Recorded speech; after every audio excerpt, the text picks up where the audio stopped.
What's up, friends? I'm here to talk about a shot that was requested. Its name is the Sistine Chapel. Big shout out to the young savage himself, Shion. R.I.P. He's not really dead, probably. He just doesn't play the game no more. He was the inspiration for this back in, I want to say almost 10 years ago. Young, impressionable me got to see it in SKBC. Shout out to SKBC. Fantastic event. You should go. Can learn tons of stuff there. He threw this very dynamic shot. It was really excellent. It was murdering lots of people. Never asked how to do it as far as I remember, so this is my interpretation of what I was inspired by from him.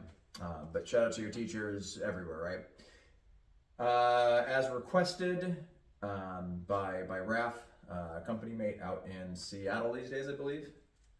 Correct me later if you want to.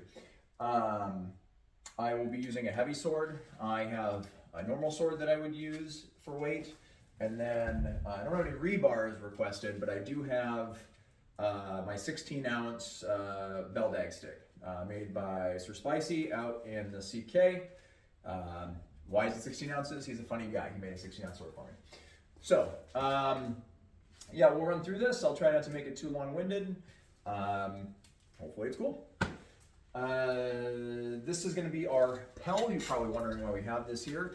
I've lent my Pell out to well, I'm not a young gentleman at this point, but to another player who wanted to work on some shots and needed access to one, and I had one. So there you go. But we'll use this. That'll be kind of fun. You'll be able to see sort of what I'm doing around this. Also, if you've noticed, the camera is up and down. I hate that, but I think it's going to show a little bit more of what I'm doing here. So, yeah. Okay. It's cold as balls, so we're going to try to be fast. It's December, and it's chilly.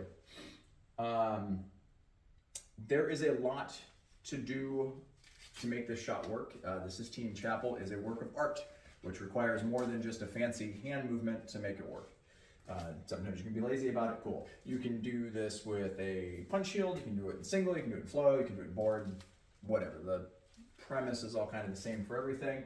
I've been working on this for a long time. I really like how it's come together. So, first things first, I guess we'll just grab a shield.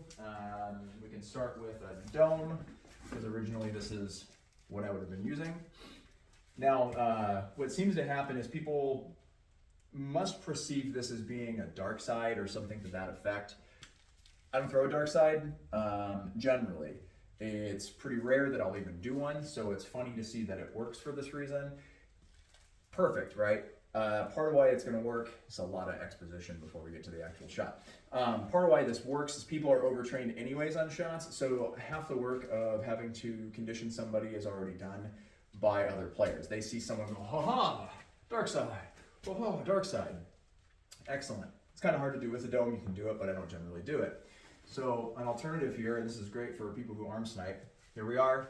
This is our opponent, okay? We're center line with them. We're squared up, whether you want to be board foot forward, sword foot forward, or squared up. You can kind of do this any of these ways. It all sort of works. Now, to do this kind of slow, and then we'll do it with the board, without the board, with punch shield and whatever. We'll go through the whole process. And with this heavy 16-ounce Beldag stick. I'll start kind of center line with my opponent. I like to sort of shift over here. I'm off kind of center, not very far, with one cheek's worth. This starts to push me right, which lets me either switch my feet. I can step over here. Again, we're just kind of flowing to the right. People arm seek relentlessly. High crosses are super common, or arm snipes, just a chop or a cross or whatever. So when we start to do this and we present something, whether it's very dramatic, a little dramatic, kind of out and presented, people like to start to throw. This allows me to shift here, off center line. This causes my opponent to typically turn. They're now sort of, again, on center here, but this hand is still here to come in to either high shoulder, into mid shoulder, or to ass, because they've compromised their defense by following me.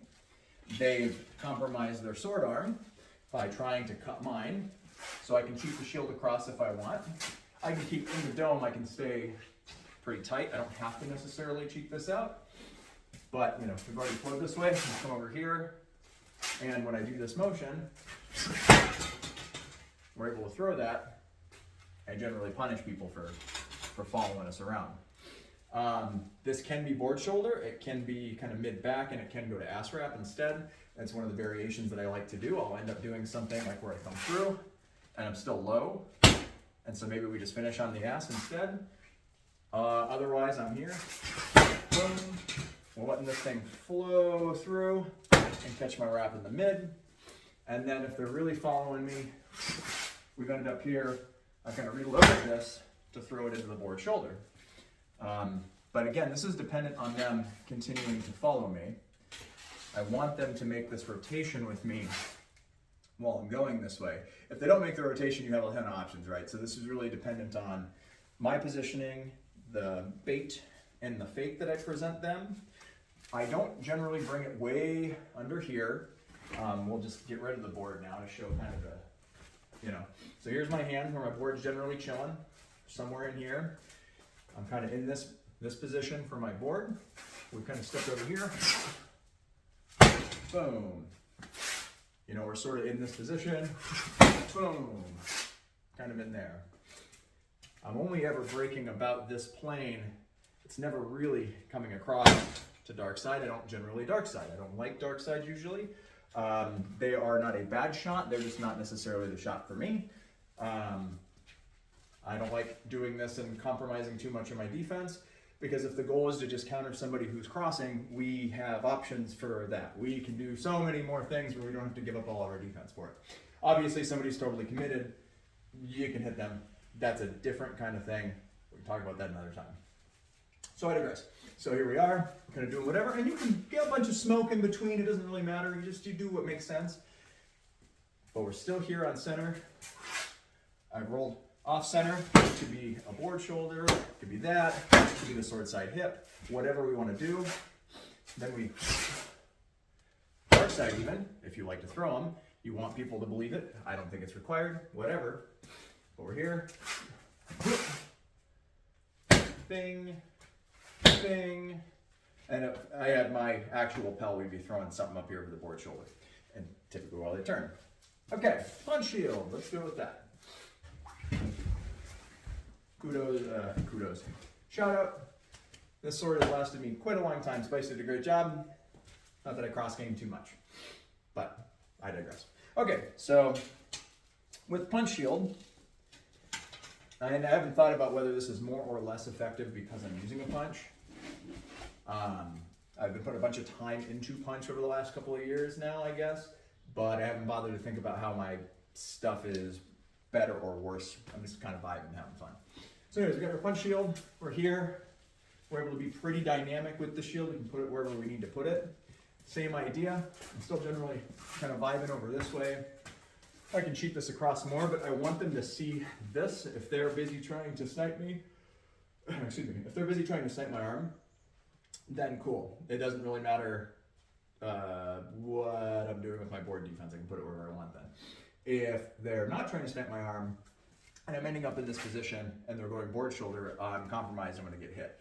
Board shoulder, especially with punch shield here, is just a little more risky with the Sistine Chapel, since I am trying to be dynamic and get them to throw, and I expect that they're gonna arm snipe. Cool. The pro is that this can hide my equipment while I'm developing the shot. So for example, you know, like I said, we've gone this way.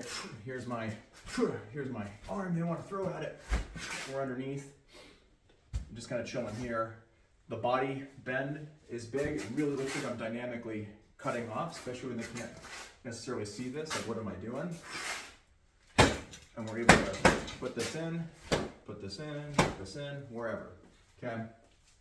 So the risk that there seems to be with this is that I can be more compromised. However, if they're really committed to trying to snipe my arm while I'm in this process, I can drift this across, or drift it out, wherever I need it to be, to really put it into a position to protect myself while I'm still throwing this. And then we're able to still clip them. It doesn't always have to be so dramatic. It can be as simple as just Bing. This can be enough. Bing.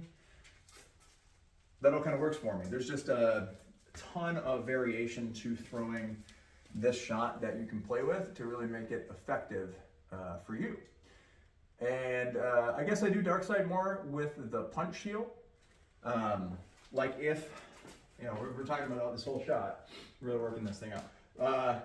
It is something like 4 degrees out. Yeah, Minnesota sucks. Okay, so the variation adding like the dark side actually coming in here, I might be like, all right, cool, we got the punch, boom, the dark side, boom, we've thrown the combo there. All of that feels pretty good. You can build into both pieces. You can even, I suppose, you can, you know, dark side, you can throw it, boom. We're still kind of building this motion, boom, boom, board side hip, board side shoulder, boom. Yeah. All that is pretty good, all that works. Go check out Sir Morpheus Strokes YouTube channel and Polaris's pools from this most recent tournament. I think it's 2025, like the end of 2025 here. There is a great example of how I throw this, at least live against opponents in a multitude of fashions, where it's a pretty good demo for, if I want to throw this, here's all the ways that you throw it. Your physical positioning will matter, okay? So like to sell how this seems to work, they should be rotating because I am rotating my position. If I'm putting myself over here and they don't want to move, they should lose the fight, okay? Right, simple.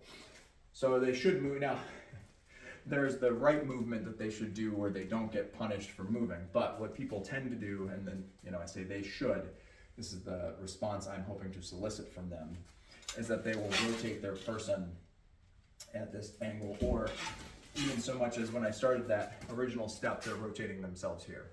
Right. That first step, if that solicits, you know, here we are, and they want to turn, well, it gives us access to some of that, to some of this. But now they panic reposition to here, and then we're hitting them on the way through, okay? Kind of rad.